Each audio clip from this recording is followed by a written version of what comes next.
कर्ण उस कुटिया की तरफ तेजी से जा रहा था। माता कुंती, रुद्र और श्रुति भी कुटिया की तरफ ही आ रहे थे। ये लोग कर्ण के आने से अनजान थे। कर्ण अब बस पहुंच ही गया था उनके पास, तो कर्ण ने उन्हें चिल्लाकर कहा, ए प्राणियों, वहीं रुक जाओ। कर्ण को अपनी तरफ आता देख श्रुति और रुद्र की हालत खराब होने लगी। वो छुपने के लिए भागने ही वाले थे कि तभी कर्ण को दुर्योधन की चीख सुनाई दी, मित्र कर्ण, जल्दी आओ यहाँ, मित्र कर्ण। दुर्योधन की आवाज सुनते ही कर्ण ने रुद्र और श्रुति की तरफ देखते हुए कहा, मैं आ रहा हूं मित्र दुर्योधन, तुम चिंता मत करो। और तुम लोग भी अब मेरे हाथों से बचने वाले नहीं हो। कर्ण ने उन लोगों को धमकी दी और वहां से निकल गया। फिर श्रुति ने कहा, कुंती मां, अब यहां रुकना खतरे से खाली नहीं है। कर्ण और दुर्योधन हमें ढूंढते ढूंढते यहां तक आ पहुंचे हैं। अब हमें निकलना चाहिए यहां से। लेकिन माता कुंती कुछ सुन ही नहीं रही थी। वो तो कर्ण को प्यार भरी नजरों से भरपूर देख लेना चाहती थी। बेटी, निहार लेने दो उसको पूरा। मां कुंती की नजरों के सामने से कर्ण ओझल हो चुका था। इधर जैसे ही कर्ण झील के पास पहुंचा, उसे एक विशाल काय 25 फीट लंबा और किसी पहाड़ से भी चौड़ा दैत्य दिखा, जिससे दुर्योधन युद्ध कर रहा था। ओ, छोड़ दो मेरे मित्र को। दुर्योधन उस दैत्य से युद्ध में पराजित होता जा रहा था। उस दैत्य ने गुर्राते हुए दुर्योधन से प्रश्न किया, पानी पिएगा? तू पानी पिएगा? तो पहले मेरे प्रश्नों का उत्तर दे, उत्तर दे।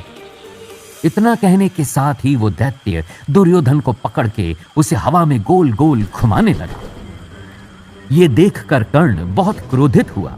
दुष्ट दैत्य, छोड़ दे मेरे मित्र को, नहीं तो तुझे अपने प्राणों से हाथ धोना पड़ जाएगा। दैत्य ने अट्टहास करते हुए कहा,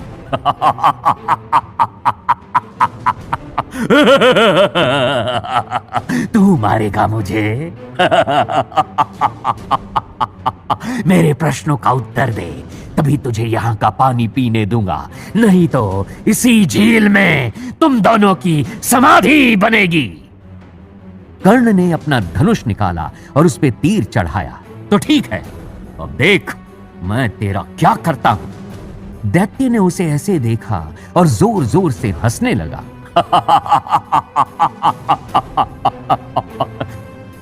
कर्ण बाण को चढ़ाकर मंत्र पढ़ ही रहा था कि लाल आंखों वाले दैत्य की हंसी बंद हो गई। उसने अपनी खूनी लाल आंखों से कर्ण की तरफ देखा। कर्ण बाण को चलाने ही वाला था कि दैत्य ने दुर्योधन को उसकी तरफ उछाल के फेंक दिया। ये ले, अब तू देख मैं तुम दोनों का क्या हाल करता हूं।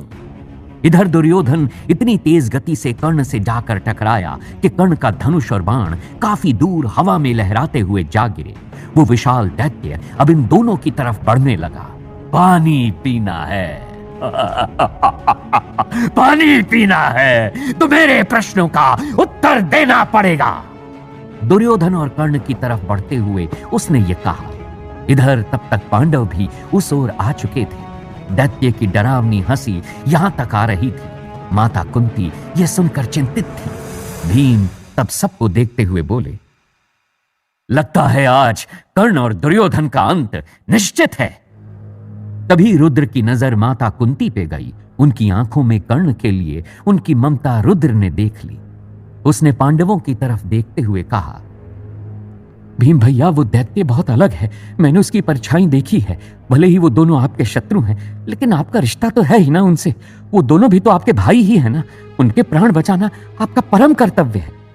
रुद्र का इतना कहना भर था कि माता कुंती, जिनकी आंखों में हल्का पानी भर आया था, उन्होंने रुद्र की तरफ देखा और जैसे अपने आप से पूछ लिया, इस बच्चे को कैसे ज्ञान है भाई होने का। तभी इधर भीम गरज कर बोले, वो और मेरा भाई कदापि नहीं। उसने हमें मारने का षड्यंत्र रचा। यदि समय पे महामंत्री विदुर ने हमारी सहायता नहीं की होती तो हम जीवित ना होते। और वो कर्ण मेरा भाई कभी नहीं। अर्जुन भी आवेश में बोले।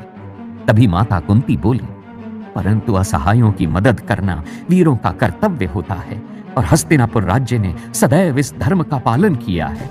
इसलिए तुम सब जाओ और उनकी मदद करो। परंतु वो हमें मारना चाहते हैं माते। उनकी मदद करके हम और संकट भला क्यों मोल ले लें? अर्जुन ने माता कुंती से सवाल करते हुए कहा, जन्म और मृत्यु परमात्मा के हाथों में है। यदि हम जीवित हैं और हस्तिनापुर को यह अवसर मिला है उनके प्राणों की रक्षा करने का, तो हस्तिनापुर का इतिहास आज भी वही करेगा जो करता आया है। तुम लोग नहीं करोगे तो यह बच्चा करेगा। रुद्र, तुम जाओ। माता कुंती इतना कहने के साथ कुटिया के अंदर चली गई। रुद्र को कुछ भी समझ में नहीं आ रहा था कि वो क्या करे। इधर दैत्य दुर्योधन और कर्ण के साथ कुश्ती कर रहा था। दैत्य घुर्राता हुआ चिल्लाए जा रहा था, मेरे प्रश्नों का उत्तर दो, मेरे प्रश्नों का उत्तर दो, तभी तुम्हें पानी पीने की अनुमति मिलेगी। दुष्ट दैत्य, तुझे पता नहीं कि तूने कैसी गलती की है। हस्तिनापुर साम्राज्य को ललकारा है तूने। दुर्योधन ने अपना पूरा बल दैत्य के ऊपर लगा दिया। उसने दैत्य के ऊपर एक जोर का प्रहार किया और दैत्य दूर जाकर गिरा। मित्र, मैं अभी अपना धनुष लाकर इसको मृत्यु लोक में पहुंचाता हूं। कर्ण अपने धनुष की ओर दौड़ा कि तभी दैत्य ने पलक झपकते ही उसे पकड़ लिया। दुर्योधन ने पूरे बल के साथ दैत्य पे हमला किया, लेकिन दैत्य उनके ऊपर भारी पड़ रहा था। मेरे प्रश्नों का उत्तर दो, नहीं तो तुम दोनों को यहीं समाप्त कर दूंगा। दुर्योधन ने अपनी पूरी ताकत लगाते हुए क्रोध में कहा, कौन सा प्रश्न, कैसा प्रश्न मूर्ख? ये सुनते ही वो दैत्य और अधिक क्रोधित हो गया। उसने उसी झील के पास पड़ी एक बड़ी सी चट्टान को उठा लिया और उससे उन दोनों को वो कुचलने ही वाला था कि एक तीर आके झील के पेड़ पे लगा और देखते ही देखते वो पेड़ धू धू कर जलने लगा। पेड़ का जलना ही था कि दैत्य उस चट्टान और अपनी चीख के साथ ही कहीं गायब हो गया। दुर्योधन और कर्ण दोनों आश्चर्य से देख रहे थे। मित्र कर्ण, ये किसने किया? ऐसा शस्त्र तो उन साधुओं के पास था। कहीं वो साधु भी इसी जंगल में तो नहीं है? दुर्योधन ने कर्ण की तरफ देखते हुए कहा, मित्र, मुझे तो कुछ समझ नहीं आया। अचानक से उस पेड़ का जलना और उस राक्षस का गायब हो जाना। रही बात तुम्हारे इस प्रश्न की, तो वो इसी जंगल में है। तुम्हारी प्रेयसी और मेरा शत्रु भी यही है। यदि तुमने मुझे पुकारा नहीं होता तो वो अभी तुम्हारे सामने होते। इधर माता कुंती के साथ श्रुति उनका सामान ढूंढ रही थी। बाहर युधिष्ठिर अर्जुन की तरफ मुस्कुराते हुए देख रहे थे। अर्जुन, इसीलिए गुरु द्रोण ने तुम्हें अपने सबसे प्रिय शिष्य के रूप में चुना था। वो यक्ष था, उससे जीतना बहुत कठिन था। आज तुमने हस्तिनापुर की मर्यादा रख ली। इधर माता कुंती रुआंसी होकर कुटिया में उस सामान को ढूंढ रही थी, लेकिन वो सामान उन्हें नहीं मिल रहा था। अचानक से श्रुति को जैसे कुछ याद आया। माता कुंती, मुझे पता चल गया कि वो सामान कहाँ है। वो भीम भैया जब सामान लेकर जा रहे थे तो उन्होंने एक झटके में सामान उठाया था और उस समय उसमें से कुछ तो गिरा था खिड़की के बाहर शायद गिरा था। श्रुति भाग कर गई। कुटिया के बाहर खिड़की के पास वो कड़ा पड़ा हुआ था। वो बहुत ही खूबसूरत कड़ा था और उस पर संस्कृत में कुछ लिखा था, लेकिन वो चीज श्रुति को समझ में नहीं आई। तब तक माता कुंती भी कुटिया के बाहर आ गई थी। कुंती मां, आप यही ढूंढ रही थी ना? श्रुति ने वो कड़ा कुंती को दिया। उस कड़े को हाथ में लेते ही कुंती एकदम से खुश हो गई। हाँ बेटी, यही है वो। कड़ा देख माता कुंती की आंखों से आंसू निकल आए। उन्होंने श्रुति का सर चूम लिया। भगवान तुम्हें वो सब कुछ दे जो तुमने चाहा है।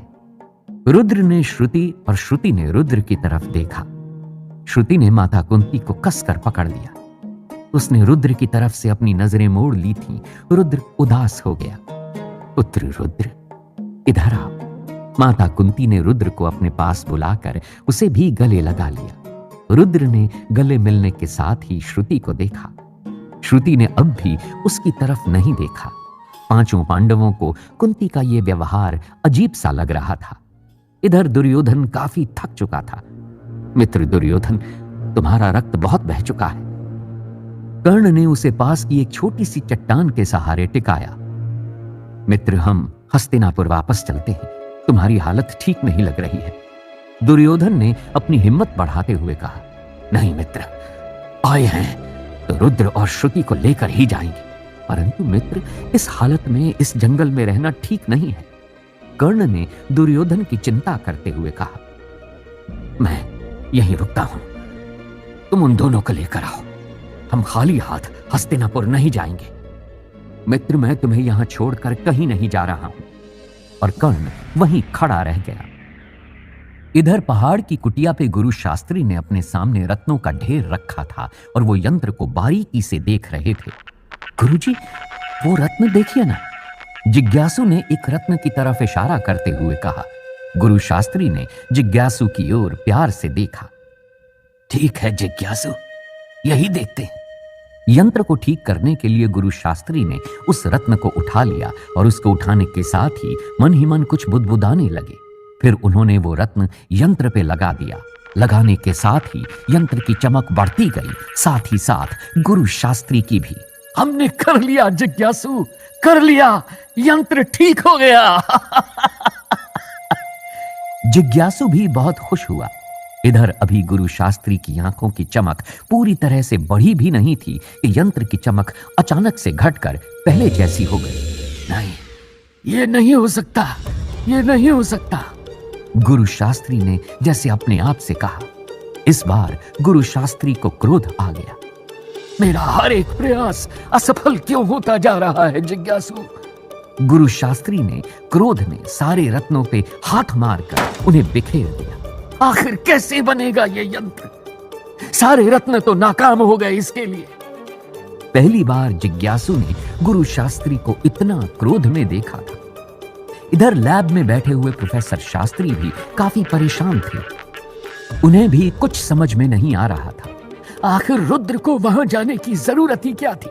उस गधे ने मेरे सभी प्लान्स को फेल कर दिया। आखिर इसे मैं ठीक करूं भी तो कैसे? प्रोफेसर शास्त्री ये सोचते सोचते अपने कमरे में टहलने लगे। इधर माता कुंती ने कुटिया में आग लगा दी। कुटिया में आग लगाने के बाद सारा सामान पांडवों ने वहीं पास की एक झाड़ी में छुपा दिया। तभी युधिष्ठिर बोले, माता कुंती, अभी हमारे पास महामंत्री विदुर से संपर्क करने का समय नहीं है, इसीलिए हमें अभी खांडव प्रदेश जंगल के उत्तरी छोर पे स्थित एक पर्वत पे शरण लेनी चाहिए। उस वीरान पर्वत के आसपास कोई आता जाता नहीं है, इसलिए वो अभी हमारे छुपने के लिए सर्वोत्तम स्थान है। उचित विचार है पुत्र, वहीं चलते हैं। कुंती मां के इतना कहते ही सभी उसी ओर चल दिए। कुछ दूर साथ चलते चलते श्रुति ने माता कुंती से पूछा, कुंती मां, आखिर इस कड़े में ऐसा क्या था जिसने आपको इतना बड़ा खतरा मोल लेने दिया? रुद्र भी साथ ही साथ चल रहा था। माता कुंती जैसे ये सवाल सुनकर उदास हो गई। ये मेरा वो अतीत है पुत्री, जिसे मैं किसी को नहीं बता सकती। रुद्र यहां अपने उत्साह को संभाल नहीं पाया। मैं जानता हूं कुंती मां, ये किसका है? किसका है पुत्र? कर्ण का, रुद्र ने एकदम से कहा और फिर उसे तभी ख्याल आया कि उसे ये नहीं बताना चाहिए था। सब लोग एकाएक रुक गए। ये सुनना था कि कुंती मां स्तब्ध रह गई। सारे पांडव कभी रुद्र तो कभी माता कुंती को देख रहे थे। अब कैसे संभालेगा रुद्र इस परिस्थिति को? क्या कर्ण और माता कुंती का सच पांडवों को पता चल जाएगा, या कर्ण रुद्र और श्रुति को ढूंढते हुए यहां तक पहुंच जाएगा?